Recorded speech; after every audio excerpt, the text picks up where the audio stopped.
Bonjour à tous. Déjà, merci d'être là. Ça fait plaisir de voir du monde pour écouter un peu de recherche.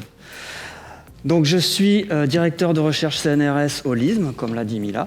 Et aujourd'hui, je vais vous parler d'une maladie qui a été oubliée dans les pays industrialisés, qui est la tuberculose, et du rôle des lipides dans son cycle de vie. Alors la tuberculose, c'est une maladie très ancienne, que les Grecs appelaient phthisie, et qui signifie dépérissement. C'est une maladie qui est connue depuis l'Antiquité, puisqu'on a retrouvé des traces de tuberculose dans différentes momies, et notamment la momie du célèbre pharaon Ramsès II. Et c'est en fait une maladie qui est maladie pulmonaire, qui est due à une bactérie qui va attaquer nos poumons et causer leur nécrose. Donc les principaux symptômes, c'est de la toux intense, avec des crachats de sang, d'où l'expression « cracher ses poumons », une perte de poids importante et beaucoup de fièvre, si bien qu'au XIXe siècle, une personne sur 7 mourait de tuberculose. Donc, en Europe, elle était appelée la peste blanche, parce que les personnes avaient le teint livide, étaient très maigres, mais c'est devenu petit à petit une forme de standard de beauté, voire même une maladie romantique, puisque les jeunes femmes qui étaient atteintes de tuberculose avaient le teint très pâle, avaient l'air fragile, et elles mouraient lentement, sans vieillir.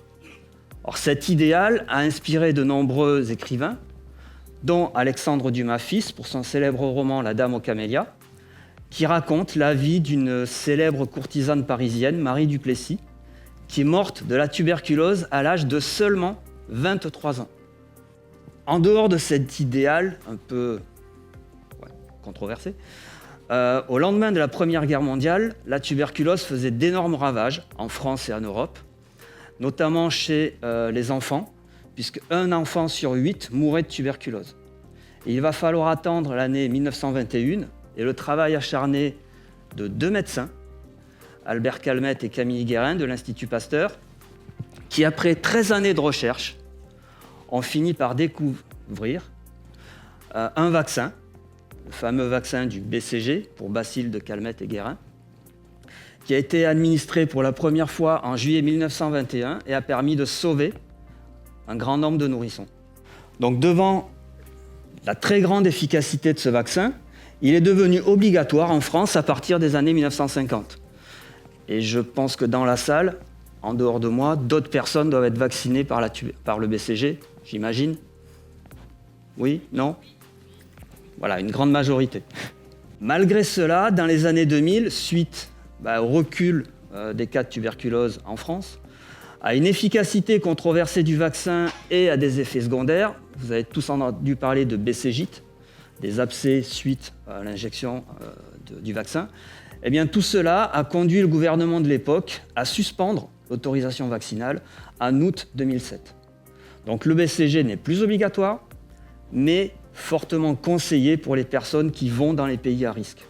En dehors de cela, il y a quand même un traitement qui consiste en la prise d'un cocktail d'antibiotiques, de 4 à 6 antibiotiques, pour une durée qui va de 6 mois jusqu'à 24 mois.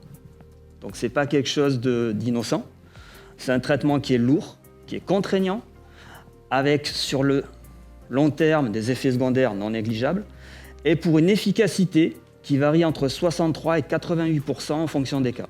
Alors si on resitue la tuberculose dans le monde, en 2022, selon l'Organisation mondiale de la santé, c'est 1,3 million de morts et 10,6 millions de nouveaux cas identifiés. Mais ce ne serait là que la face émergée de l'iceberg, puisqu'on considère qu'un quart de la population mondiale serait atteinte de tuberculose latente, et je reviendrai après sur cette notion de tuberculose latente. En France, en 2022, c'est 4217 cas, c'est très précis. En ce début d'année, vous avez dû voir dans les médias un certain nombre d'articles s'alarmant d'une recrudescence de la tuberculose en France et dans le monde. En fait, il n'y a pas vraiment de recrudescence, si ce n'est que durant les années Covid qui viennent de s'écouler, tous les cas de patients qui mouraient d'infection pulmonaire étaient classés Covid positive et n'étaient plus détectés pour la tuberculose. Donc en fait, c'est une sous-estimation du nombre de cas. Mais revenons en arrière, en mars 1882, en Allemagne, dans le laboratoire d'un médecin allemand, Robert Koch, donc que l'on voit ici devant son microscope, et qui a été le premier à isoler et identifier la bactérie responsable de la tuberculose, qui est Mycobacterium tuberculosis, ou MTB pour les intimes, appelé aussi bacille de Koch, en hommage à son découvreur, qui, pour ses travaux, a obtenu le prix Nobel de médecine en 1921. Alors MTB, donc je l'ai ici, c'est une petite représentation rigolote, une petite peluche verte, qui mesure une quinzaine de centimètres, mais qui en réalité fait 5 micromètres de taille. Enfin, sa taille fait 5 micromètres. Donc pour vous remettre un peu en perspective, c'est comme si je mesurais la taille de la tour Eiffel et que je voulais voir à mes pieds passer une fourmi.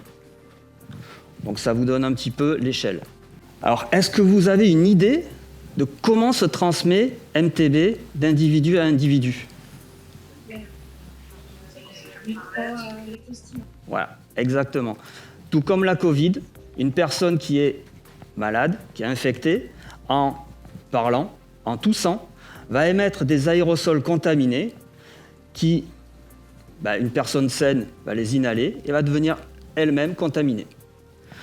Or, quand on inhale des aérosols avec notre MTB, il va arriver jusqu'au poumon et là, notre système immunitaire est quand même bien fait puisqu'il va détecter la présence d'un élément étranger et il va envoyer sur place son SWAT, qui sont sa première ligne de défense, qui sont des cellules qu'on appelle des macrophages. Et ces macrophages vont aspirer nos MTB, tout comme pourrait le faire un super Pac-Man avec les fantômes, et les isoler dans des compartiments spécifiques. Et une fois qu'il les a isolés, il va envoyer un nouveau message au système immunitaire qui va envoyer sur place d'autres cellules pour former ce que l'on appelle un granulome, qui est une nouvelle entité, qui va piéger tout ce petit monde. Et en fait, le granulome, c'est tout simplement une prison pour notre MTB. Si on regarde un peu plus précisément ce qu'il y a dans ce granulome, on voit qu'on a des bactéries qui sont libres en son centre et qu'on peut assimiler à la cour d'une prison. Et les macrophages, c'est les cellules. Cette entité n'a qu'un seul but, c'est éradiquer la bactérie. Et pour survivre, notre MTB, il va s'adapter. Et pour ça, il va aller chercher les lipides qu'il va trouver soit dans le centre du granulome, soit dans les macrophages, et les accumuler à son tour sous forme de granules lipidiques, donc les ilis, en lui-même, pour ressembler à une cosse remplie de petits pois. Un ili, c'est quoi? En fait, c'est une goutte d'huile, un cœur de lipides, entouré d'une couche de phospholipides. Et quand MTB est rempli de ces ilis, il va rentrer dans un état de dormance, qui est l'équivalent de l'hibernation pour notre ami la marmotte, et les ilis vont lui servir de source de nutriments pour survivre. Donc, une fois qu'il est rempli d'ilis, il va s'endormir, et en s'endormant, il va devenir invisible du système immunitaire, mais surtout résistant aux antibiotiques.